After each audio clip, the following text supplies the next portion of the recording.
Meanwhile, the nuclear talks come a little more than 7 months after the U.S. launched strikes on Iran's nuclear facilities with Operation Midnight Hammer. Let's go to Emma Withrow from the fact-check team. And Emma, let's just start with what is the status of Iran's nuclear program? Because just, thinking back, weren't most of the sites gotten rid of, wiped out in June? Yeah, so the New York Times, they analyzed some satellite imagery of the nuclear facilities that were struck last year, and they found that a lot of these sites are actually starting to get rebuilt. So experts who investigate the Iranian nuclear and missile programs, they backed up the analysis by the Times as well. They looked at around 24 locations that got hit by Israel or the U.S., and they saw that construction has really just started at more than half of these locations. You can actually see the pictures that they got from these satellite images up on the screen right there that were posted by the Times. And also to note here, the satellite images only show what's above ground. There's really no way to determine what's happening underneath, at least what's publicly available. So that's a whole other aspect to all of this. It's just unnerving. Many layers to this. And from the meeting in Oman between Trump cabinet members as well as Iranian officials, it's my understanding that there will be more meetings, but what about concessions? So from my understanding and from what I researched today, there's no official deal that's been reached by any means, but we do know more clearly where Iran stands on a few of these main issues. So basically, Iran offered to dial back its nuclear program, think lowering enrichment levels and more inspections in exchange for U.S. lifting sanctions and letting their oil start to flow a little bit more again.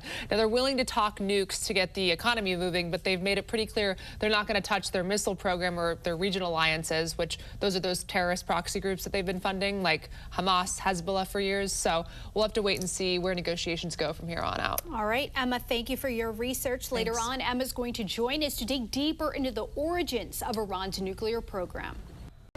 Tensions between the U.S. and Iran remain high after thousands of protesters were massacred during anti-government demonstrations across Iran. But nuclear talks continue as the U.S. attempts to de-escalate a future conflict. Let's go to Emma Withrow from the fact-check team. If we look at the timeline here, Emma, didn't their nuclear program start in, the 50s, around the same time that the U.S. launched the Atoms for Peace strategy? It all happened around the same time. Yeah, it's been happening for a long time now. It goes back decades. Like you said, according to a report published by the Congressional Research Service, Iran's nuclear program started in the 1950s, and then the United States started kind of getting concerned that Tehran might develop nuclear weapons in the mid-1970s. But then fast forward to 2003, they supposedly shut it down. So since then, U.S. and international watchdogs say Iran hasn't started a formal weapons program, but has continued to with their building of the nuclear capabilities, especially uranium enrichment, which could be used for a weapon. So that's the cause for concern there. So the distinction's important. Iran's not been caught building a bomb, but it definitely has the tools to build one. So how close have they gotten? I mean, do they have weapons-grade uranium?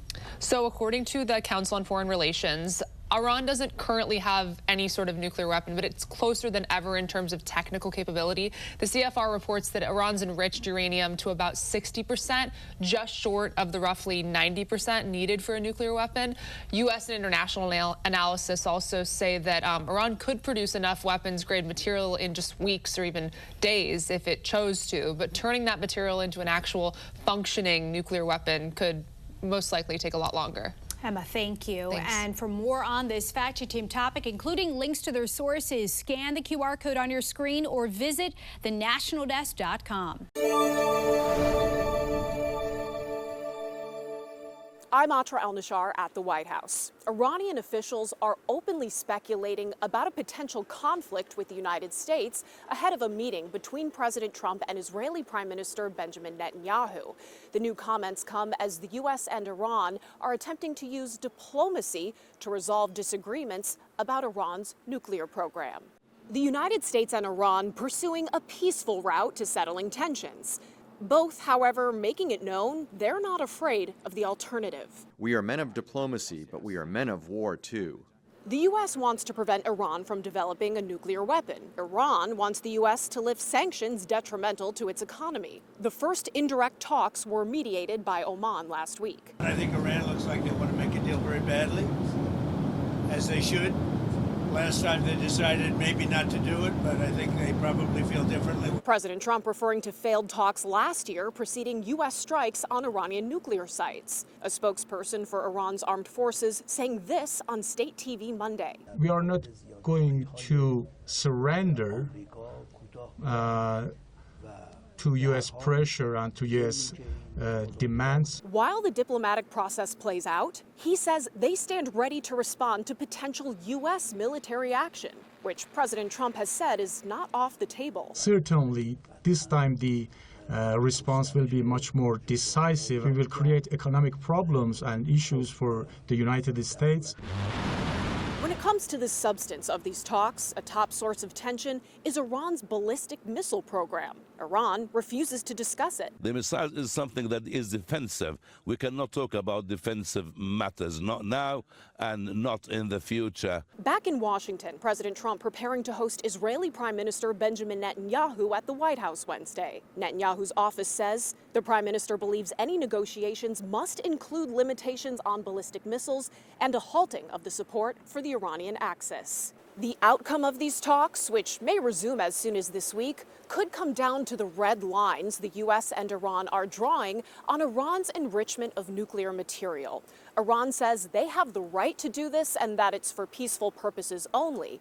President Trump says it cannot be tolerated, even at the lowest level. At the White House, I'm Atra El-Nashar.